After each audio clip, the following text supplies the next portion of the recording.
Hi friends, అందరూ happy Sunday. అందరికి Sunday enjoy చేస్తూ ఉంటారు. నిన్న ఎక్కువ మంది ఏ టాపిక్ అర్థం కాలేదంటే, బ్రో మాకు ఫిజిక్స్లో సింగిల్ స్లిట్ అర్థం కాలేదు బ్రో అని చాలా మంది చెప్పారు. సింగిల్ స్లిట్ అర్థం కాలేదన్నారని చెప్పి నేను ఈరోజు సింగిల్ స్లిట్తో వచ్చాను. అక్షరాలు అటు ఇటుగా ఉంటే కొంచెం అడ్జస్ట్ చేసుకోండి. త్వరలో ఏదైనా మార్కర్ అయినా కొంటాను, లేదంటే బ్లాక్ పెయింట్ అయినా వేయాలి దీనికి, అప్పుడు నీట్గా కనిపిస్తాయి అక్షరాలు. ఓకే, టుడే మన టాపిక్ వచ్చేసి Fraunhofer diffraction due to single slit. ఇక్కడ డైఫ్రాక్షన్ అనేవి 2 టైప్స్ అండి. ఒకటి ఫ్రెనల్, 2 ఫ్రాన్హోఫర్. ఫ్రెనల్ వచ్చేసి డిఫరెన్సెస్లో సోర్స్ స్క్రీను ఫైనైట్ డిస్టెన్స్లో ఉంటాయి. అలాగే మనం ప్రొడ్యూస్ చేసే వేసు ఐదర్ స్పెరికల్ అయినా అవ్వాలి లేదా సిలిండ్రికల్ అయినా అవ్వాలి. అండ్ ఇంకోటి వచ్చేసి మనం ఇక్కడ ఎటువంటి లెన్స్ వాడము. ఫ్రెనల్లో అయితే, ఫ్రెనల్లో బాగా గుర్తుపెట్టుకుంటే, ఫ్రెనల్లో నేను చెప్తున్నది ఎటువంటి లెన్స్ వాడము. అండ్ వచ్చేసి అది ఫ్రెనల్ డైఫ్రాక్షన్. ఫ్రాన్హోఫర్ డైఫ్రాక్షన్ వచ్చేసి ఇప్పుడు మనం చేయబోయేది సోర్స్ స్క్రీన్ ఇన్ఫైనైట్ డిస్టెన్స్లో ఉండాలి. మనం ఇక్కడ లెన్స్ వాడతాం. అండ్ మనం ప్రొడ్యూస్ చేసే వేస్ అన్ని ప్లేన్ వేస్ అయి ఉండాలి. ఇప్పుడు మనం క్వశ్చన్లోకి వెళ్దాం. ఇది స్లిట్, ఇది ఒక స్లిట్. మనం ఇక్కడ నుంచి వేవ్స్ ప్రొడ్యూస్ చేస్తున్నాం. ఇవి వేవ్స్, ఈ వేవ్స్ మనం ప్రొడ్యూస్ చేస్తున్నాం. ఇక్కడ హైగన్స్ ప్రిన్సిపల్ ప్రకారం ఏంటంటే, మీకు అందరికీ తెలిసే ఉంటుంది Huygens principle. Every particle of the wave is act as the source of secondary wavelets. అంటే ప్రొడ్యూస్ అయ్యే ప్రతి వేవ్లో ప్రైమరీ వేవ్లెట్స్ ఉంటాయి, సెకండరీ వేవ్లెట్స్ ఉంటాయి. ఇప్పుడు మనం చూసినట్టయితే ఈ వేవ్ నుంచి ప్రొడ్యూస్ అయ్యే ప్రైమరీ వేవ్లెట్స్ స్ట్రైట్గా వెళ్ళి స్లిట్లో పడతాయి. స్లిట్కి కాపుతాయి, స్ట్రైట్గా వెళ్ళి. ఇది స్లిట్. ఈ వేవ్స్ స్ట్రైట్గా స్లిట్ మీదకి వెళ్తాయి. అది P0 అనే పాయింట్ మనం అనుకుందాం. ఇక్కడ సూపర్ ఇంపోజ్ అవుతాయి. ఈ స్లిట్ దగ్గర స్ట్రైట్గా సూపర్ ఇంపోజ్ అవుతాయి.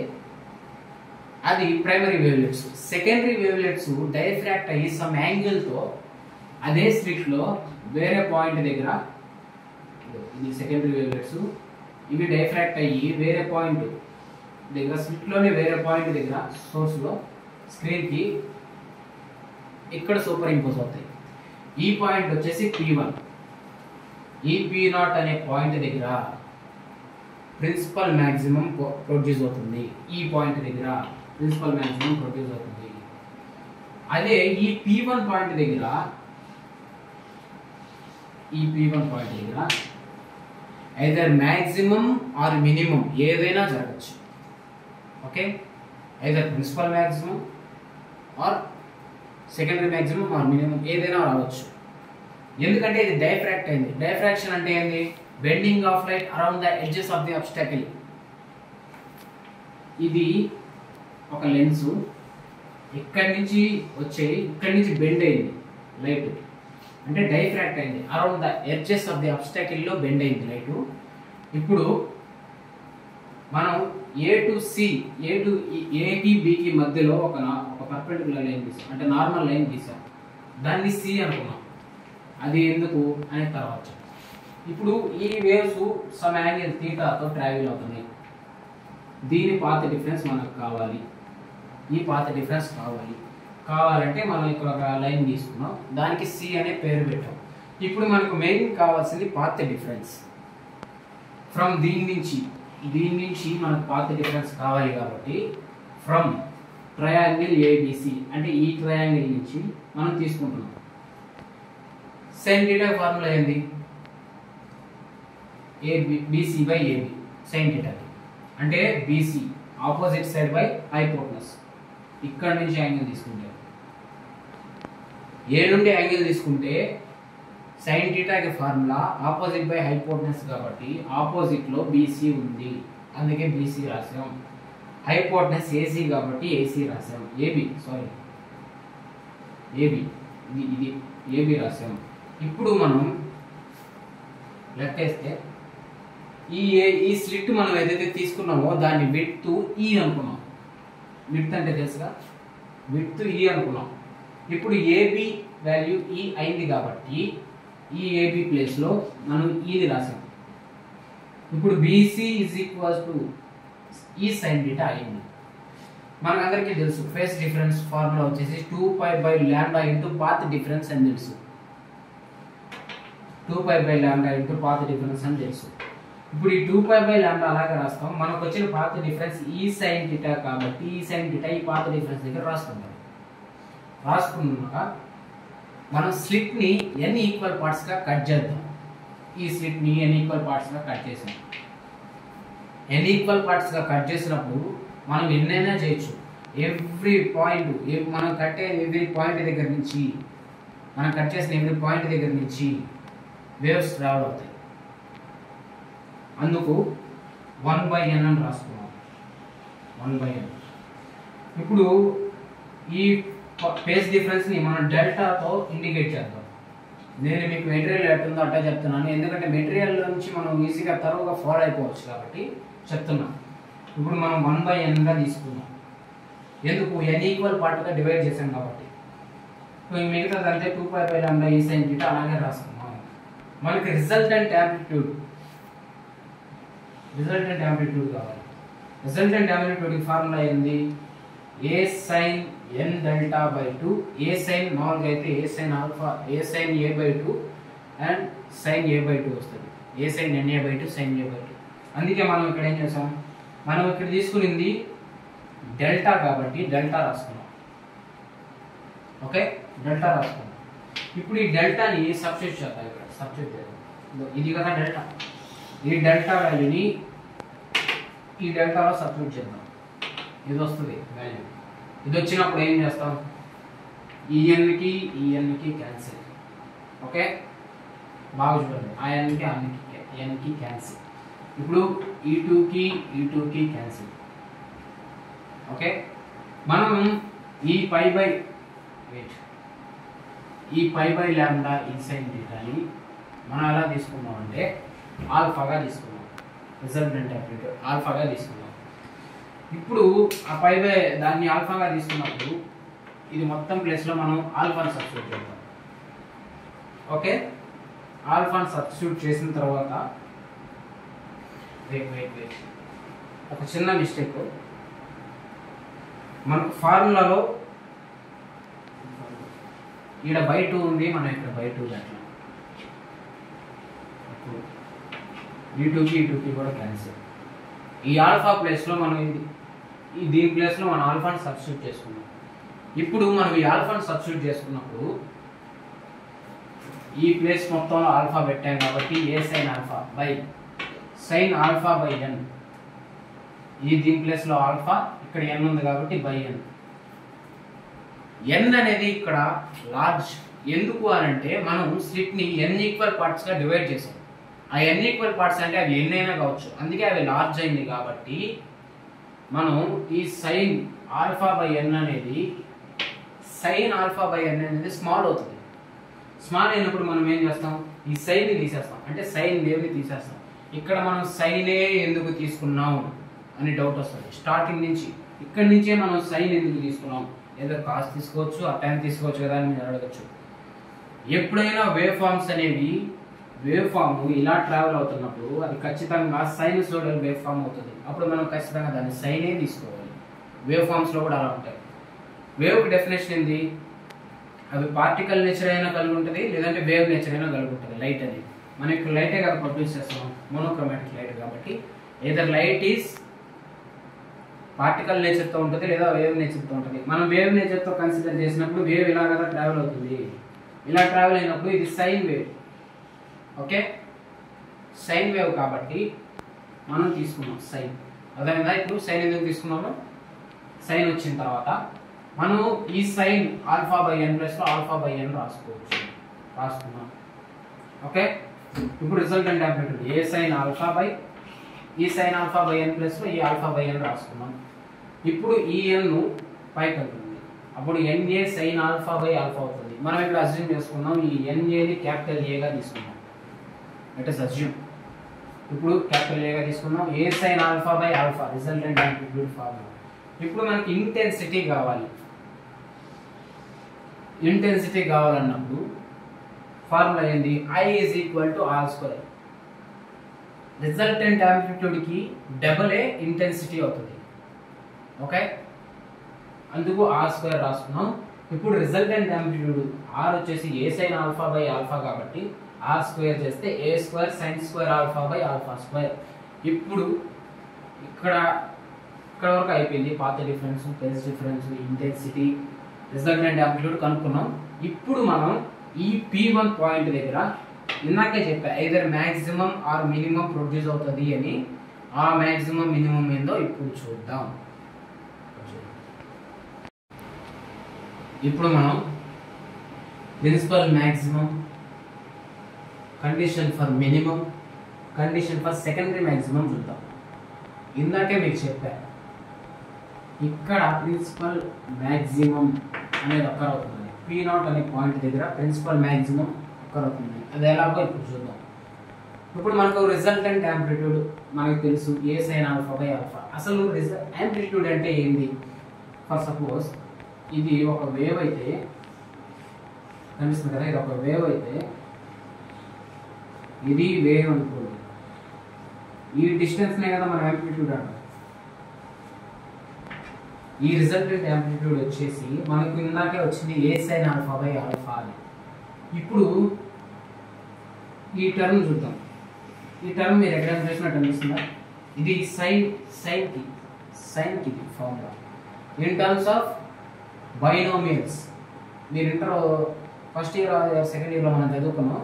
బైనామియల్ ఇన్ టర్మ్స్ ఆఫ్ బైనామియల్లో alpha minus alpha cube by 3 factorial plus alpha power 5 by 5 factorial minus alpha power 7 by 7 factorial. ఈ 7 ఫ్యాక్టోరియల్ 5, 7 ఈ ఆడ్ నెంబర్స్ ఎందుకు వచ్చాయో తర్వాత చూద్దాం. మీకు ఇంటెన్సిటీ డిస్ట్రిబ్యూషన్లో చెప్తాను అది. ఇప్పుడు ఈ ఆల్ఫా కామన్ ఇద్దాం బయటికి. ఇక్కడ ఆల్రెడీ ఒక ఆల్ఫా ఉంది కాబట్టి ఆల్ఫాకి క్యాన్సిల్ అయిపోతాయి. ఇప్పుడు ఇక్కడ 1 మిగిలింది. ఇట్లా అన్నింటి నుంచి ఒక్కొక్క ఆల్ఫా కామన్ వచ్చింది కాబట్టి ఆల్ఫా స్క్వేర్ ఆల్ఫా పవర్ 5 ఉంది, ఆల్ఫా పవర్ 4 అయింది, 7 అనేది 6 అయింది. ఇప్పుడు మనం ఆల్ఫా వాల్యూ 0 తీసుకున్నాం. ఎందుకు అని అంటే మీకు ఇందాకే చెప్పా ఈ ప్రైమరీ వేవ్స్ ఏదైతే ఉన్నాయో అవి స్ట్రిక్ట్ కి నార్మల్ గా ట్రావెల్ అవుతున్నాయి with 0 angle of theta. Angle of theta 0. ఇక్కడ యాంగిల్ ఆఫ్ థీటా ఏం లేదు కదా. అందుకు మనం ఆల్ఫా ఇస్ ఈక్వల్ టు 0 తీసుకున్నాం అంటే ఇప్పుడు ఆల్ఫాకి మనం ఇందాకే అస్యూమ్ చేసుకున్నాం పై బై లాంబ్డా ఈ sine theta is equal to alpha అనుకోమని. ఇప్పుడు ఈ పై బై లాంబ్డా ఈ సైన్ థీటా ఆల్ఫా అయిందిగా, ఆల్ఫా వాల్యూ 0కి అప్లై చేసుకున్నాం. ఇప్పుడు ఈ టర్మ్స్ అన్ని అవతల సైడ్ వెళ్తే 0 అయిపోతాయి. ఇప్పుడు ఈ థీటా అక్కడ ఉంచుకున్నాం అంటే 0 అయింది. అంటే సైన్ ఈ పై బై లాంబ్డా ఈ సైన్ థీటా అవతలకి వెళ్తే మిగిలేది sign theta is equal to 0 మిగులుతుంది. ఇప్పుడు ఈ థీటా ఒక్కటే ఉండించుకుంటే ఈ సైన్ అంతా అవతలకి వెళ్తే 0 అయిపోతుంది. ఇప్పుడు మీకు అర్థమైంది అనుకుంటా. థీటా యాంగిల్ 0 ఉన్నప్పుడు ప్రిన్సిపల్ మ్యాక్సిమం అనేది ప్రొడ్యూస్ అయింది.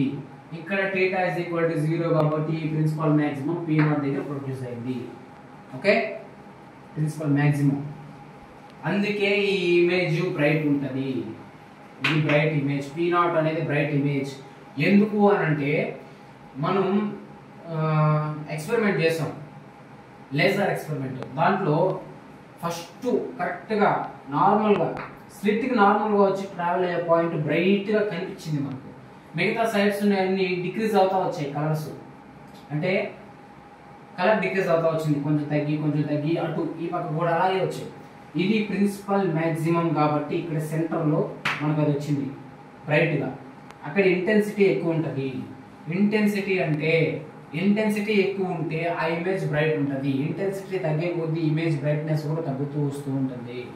మనకు ఇక్కడ ఇంటెన్సిటీ మ్యాక్సిమంగా ఉంది, తర్వాత వచ్చింది ఇంటెన్సిటీ కొంచెం తక్కువ వచ్చింది, తర్వాత తక్కువ ఈ పక్క కూడా సేమ్ వచ్చాయి మనం లేజర్ ఎక్స్పెరిమెంట్ చేసినప్పుడు. ఓకే, అర్థమైందిగా. ఇప్పుడు థీటా ఇస్ ఈక్వల్ టు 0 వచ్చినప్పుడు P0 దగ్గర ప్రిన్సిపల్ మ్యాక్సిమం వచ్చింది. అది బ్రైట్ గా కనిపిస్తుంది. ఇంటెన్సిటీ ఎక్కువ కాబట్టి బ్రైట్ గా కనిపిస్తుంది. ఇది ఇప్పుడు కండిషన్ ఫర్ మినిమం చూద్దాం. I is equals to 0. మినిమం అంటే 0 మనం ఖచ్చితంగా ఈక్వల్ చేసుకుంటాం. I వాల్యూ అంటే ఇంటెన్సిటీ అంటే రిజల్టెంట్ యాంప్లిట్యూడ్ కి half double I is equal to R square కదా. ఆర్ వాల్యూ ఎంత resultant amplitude A sine alpha by alpha. ఇప్పుడు మనకు ఐ కదా, ఐ అంటే ఆర్ స్క్వేర్ కదా, అందుకే ఇది ఆర్ స్క్వేర్ చేసుకుంటాం, 0కి ఈక్వల్ చేసుకుంటాం. ఇప్పుడు ఈ పార్ట్స్ అన్నీ అవతలకి వెళ్తే ఈ ఆల్ఫా ఒకటే ఉండించుకుంటే ఆల్ఫా ఇజ్ ఈక్వల్ టు 0 అయింది. Okay, alpha is equal to 0 అయినప్పుడు ఇక్కడ మనకి angles plus or minus m pi. ఈ ఎంపై ఎట్ వచ్చిందో నేను ఇంటెన్సిటీ డిస్ట్రిబ్యూషన్లో చెప్తాను. Alpha is equal to plus or minus m pi అన్నాం. మనకు ఆల్ఫా వాల్యూ తెలుసు, ఎందుకంటే మనం అజ్యూమ్ చేసుకున్నాం ఆల్రెడీ. పై బై లాంటా ఈ సైన్ థీటా, ఈ పైకి క్యాన్సిల్. ఇంకేం మిగిలింది, ఈ sine theta by lambda is equal to m plus or minus m మిగిలింది. ఈ పై ఈ లాంటా వెళ్ళిపోతే ఈ sine theta is equal to plus or minus m pi. ఈ వాల్యూ మినిమంకి వచ్చింది. అది అయితే ఇక్కడ వదిలొచ్చు, P1 దగ్గర మినిమం ఫార్మ్ అయింది, ఈ P1 దగ్గరే సెకండరీ మ్యాక్సిమం కూడా ఫార్మ్ అవుతుంది. నేను ఇందాక చెప్పాగా ఏదర్ మినిమం ఆర్ మ్యాక్సిమం ఇక్కడ ఫార్మ్ అవుతాయని, ఇక్కడ మాత్రం ప్రిన్సిపల్ మ్యాక్సిమం మాత్రమే ఫార్మ్ అవుతుంది. ఇప్పుడు కండిషన్ ఫర్ సెకండరీ మ్యాక్సిమం, ఇక్కడ డిఫరెన్షియేషన్ చేయాలి. డిఫరెన్షియేషన్ ఎందుకు చేస్తామంటే మనకు డిఫరెన్షియేషన్ మనం ఎందుకు చేస్తాం మన బాగా తెలుసు. పెద్ద పెద్ద క్యాలిక్యులేషన్స్ ని మనం చేయడానికి చాలా టైం పడుతుంది కాబట్టి షార్టెస్ట్ ఫార్మ్ ఇస్ డిఫరెన్షియేషన్. మనం ఈ డిఫరెన్షియేషన్ చేస్తాం అంటే ఇంటెన్సిటీని మనం డిఫరెన్షియేషన్ చేస్తే ఇది ఇంటెన్సిటీ కదా, intensity. Okay, A square sine square alpha by alpha square, దీన్ని డిఫరెన్షియేషన్ చేస్తే u బై v మెథడ్లో ఇలా వస్తుంది. మనం కామన్ తీస్తాం లాస్ట్కి, ఇక్కడ ప్లేస్ లేదన్న రాశాను, కావాలంటే మీకు తర్వాత చెప్తాను. 2 alpha by sine alpha, 2 alpha sine alpha into alpha cos alpha minus sine alpha. ఇది ఎలా వచ్చిందో కూడా మనం డిస్కస్ చేద్దాం, అది రేపు డిస్కస్ చేద్దాం మనం. ఇప్పుడు ఈ ఆల్ఫా ఈ టూ టర్మ్స్ ని వేరు చేసుకున్నాం, ఈ టర్మ్ ని వేరు చేసుకున్నాం, ఈక్వల్ టు 0 చేసుకున్నాం. ఇప్పుడు ఈ టర్మ్ మొత్తం 0కి ఈక్వల్ చేసుకొని ఈ ఆల్ఫా ఒకటే 0లో తీసుకొని ఇది మొదలు పంపిస్తే 0 అయిపోతుంది కదా, అప్పుడు ఆల్ఫా 0 అవుతుంది. ఇప్పుడు ఇది alpha cos alpha minus sine alpha equal to 0గా, ఈ ఆల్ఫా ఇలాగే ఉండించుకుంటే ఈ సైన్ ఆల్ఫా అని పంపిస్తే ప్లస్ సైన్ ఆల్ఫా, ఈ కాస్ ఆల్ఫా అని పంపిస్తే sine alpha by cos alpha. ఇప్పుడు alpha is equals to tan alpha అయింది. మనం దీనికి గ్రాఫ్ గీయాలి. ఓకే, ఆ గ్రాఫ్ కూడా గీద్దాం. ఇప్పుడు కండిషన్ ఫర్ ఫ్రమ్ మినిమం వచ్చింది, కండిషన్ ఫర్ సెకండరీ మ్యాక్సిమం కూడా వచ్చింది చెప్పాను కదా మీకు. గ్రాఫ్ tan ఆల్ఫాకి ఆల్ఫా గ్రాఫ్ తీసుకొని ఇది గ్రాఫ్. ఓకే, గ్రాఫ్ మనం క్యాలిక్యులేషన్ చేయాల్సిందే. దేనికి, tan ఆల్ఫాకి. ఆ క్యాలిక్యులేషన్ వచ్చేసి మనకు alpha is equal to 2m plus 1 into lambda by 2, pi by 2. ఇప్పుడు ఈ ఆల్ఫా ప్లస్లో పై బై లాండా ఈ సైన్ థీటా మనకు తెలిసింది, అది ఫార్మ్ చేసుకున్నాం. 2m plus or minus 1 pi by 2, ఈ పైకి క్యాన్సిల్, ఈ లాండా అటు పోతే ఈ sine theta is equals to 2m plus or minus 1 into lambda. అంటే మనం ఈ ఇంటెన్సిటీ గ్రాఫ్ ఏదైతే ఉందో ఆల్ఫాకి tan ఆల్ఫాకి నేను plus or minus 2m plus 1 lambda ఎందుకు పెట్టానంటే ఇవి కదా మ్యాక్సిమం మినిమమ్స్. ఈ సైడ్ అంతా ప్లస్లో ఉన్నాయి, ఇటు సైడ్ కూడా ఫామ్ అయ్యాయి, అవి మైనస్లో ఉన్నాయి, అందుకు నేను ప్లస్ ఆర్ మైనస్ పెట్టాను. ఇంకా 2m ఎందుకు పెట్టానంటే ఇదంతా ఆడ్ నెంబర్స్లో ఉన్నాయి, 5/2, 3π/2, 7π/2, ఇక్కడ కూడా సేమ్ ఉన్నాయి, అందుకే నేను 2m పెట్టాను. ఇప్పుడు అర్థమైంది అనుకుంటా. ఇప్పుడు ఇంటెన్సిటీ డిస్ట్రిబ్యూషన్లోకి వద్దాం. ఇంటెన్సిటీ డిస్ట్రిబ్యూషన్కి వచ్చేసి ఇక్కడ నేను మీకు ఇందాక చెప్పాను ప్రిన్సిపల్ మ్యాక్సిమం P0 దగ్గర వస్తుందని, కరెక్ట్గా మ్యాక్సిమం అయింది చూడండి. ఇక్కడ P0 పాయింట్ ఉంది. తర్వాత మీకేం చెప్పాను, either minimum, secondary minimum, maximum P1 దగ్గర అక్కడ అవుతాయని చెప్పాను. ఇదిగో either side of the principal maximum, ఇటు సైడ్ కావచ్చు, ఇటు సైడ్ కావచ్చు, either side of the principal maximum form అయ్యాయి. అక్కడ plus or minus m pi నేను ఎందుకు పెట్టాను ప్రిన్సిపల్ మ్యాక్సిమం దగ్గర, సేమ్ ఉన్నాయి కాబట్టి. ఓకే, ఇది పై 2π 3π ఉంది కాబట్టి mπ. ఇక్కడ π/2 3π/2 7π/2 ఉంది కాబట్టి ఈ 2m ప్లస్ ఆర్ మైనస్ 1 ఇక్కడ ప్లస్ ఆర్ మైనస్ mπ అక్కడ పెట్టాను. దానికి ఆన్సర్ కూడా చెప్తాను కాబట్టి చెప్పాను. ఓకే, అది మ్యాటర్. ఇక్కడతో సింగిల్ స్లిట్ అయిపోయింది. దీని గురించి మీకు ఏమన్నా ఇంకా డౌట్స్ ఉంటే ఆ డిఫరెన్షియేషన్ పార్ట్ కానీ లేదంటే ఏదైనా డౌట్ ఉంటే ఇప్పుడు రేపు అందరూ కాలేజ్కి వస్తారు కాబట్టి రేపు ఆఫ్టర్ లంచ్ బ్రేక్ 2:30 to 2:50 మనం వ్యాన్ ప్లేస్ చేస్తాం కదా, అక్కడ చెట్లు ఉంటాయి బండ్లు ఉంటాయి కదా, అక్కడ కూర్చొని డిస్కస్ చేస్తున్నాం. ఎవరైనా డౌట్స్ ఉంటే అక్కడికి రండి, మనం అంతా అక్కడ డిస్కస్ చేసుకుందాం. ఎందుకంటే రూమ్లో వద్దు, రూమ్లో అంతా డిస్టర్బెన్స్ అయిపోద్ది. మనం ఒకరికి ఇబ్బంది లేకుండా మనం మన సబ్జెక్ట్ని ఇది ఎవ్వరు పట్టద్దండి. ఎందుకంటే ఇది నేను ఎంత ఎక్స్ప్లెయిన్ చేయడానికి కారణం సబ్జెక్ట్ మన మైండ్కి ఎక్కాలి. అర్థమైందా? ప్రతి ఒక్కటి నేను ఎక్స్ప్లెయిన్ చేశాను నీట్గా. ఇంకా నా ఎక్స్ప్లెనేషన్లో ఏమైనా మిస్టేక్స్ ఉండి అదట కాదు బ్రో ఇలా వస్తుంది అని మీకు తెలిసినా నాకు చెప్పండి, నో ప్రాబ్లం, దాంట్లో ఏం ప్రాబ్లం లేదు. ఎందుకంటే వీఆర్ ఆల్ లర్నింగ్. ఒకటి గుర్తుపెట్టుకోండి, స్టూడెంట్ ఎప్పుడు నేర్చుకోవడానికి సిగ్గుపడకూడదు, బాధపడకూడదు, భయపడకూడదు. స్టూడెంట్ మనం నేర్చుకునే దశలో ఉన్నాం. మనమేం మాస్టర్స్ కాదుగా, మనమేమైనా స్వామి వివేకానంద కాదుగా, నేర్చుకునే దశలో ఉన్నాం. తెలుసుకుందాం, అడుగుదాం, నేర్చుకుందాం. సబ్జెక్ట్ అర్థం కాదు, మళ్ళీ ఇంకోసారి అడుగుదాం, అంతే. నేర్చుకుంటున్నాం కాబట్టి నేర్చుకుందాం. ఓకే, ఇది అయిపోయింది, ఎక్స్ప్లెయిన్ చేసేసాను సింగిల్ స్లిట్. ఇంకా కమింగ్ డేస్లో ఇంకా ప్రోగ్రామింగ్ కానీ లేదంటే బీట్రిపుల్ కూడా అడిగారు నన్ను ఎవరో బ్రదరు, అది కూడా చెప్తాను త్వరలో. ఇప్పుడు ఇదైతే సింగిల్ స్లిట్ అయితే అయిపోయింది. ఓకే, ఎప్పుడు కూడా స్టూడెంట్స్ అంటే నేర్చుకుంటూనే ఉండాలి. సబ్జెక్ట్ నేర్చుకుందాం, బట్టి మనం వెళ్ళిపోయినంత మాత్రం మనకేం రాదు. ఫర్ సపోజ్ మనం ఇంటర్వ్యూకి వెళ్ళిన తర్వాత ఈ క్వశ్చన్లు అడుగుతాడు, ఒక్కోసారి ఏం ఆన్సర్ చేస్తాం, సబ్జెక్ట్ ఈజ్ ఇంపార్టెంట్, అంతే. ఓకే, ఈ టాపిక్ ఇక్కడితో అయిపోయింది. ఇంకా నెక్స్ట్ టాపిక్లో మళ్ళీ కలుసుకుందాం. I'm leaving.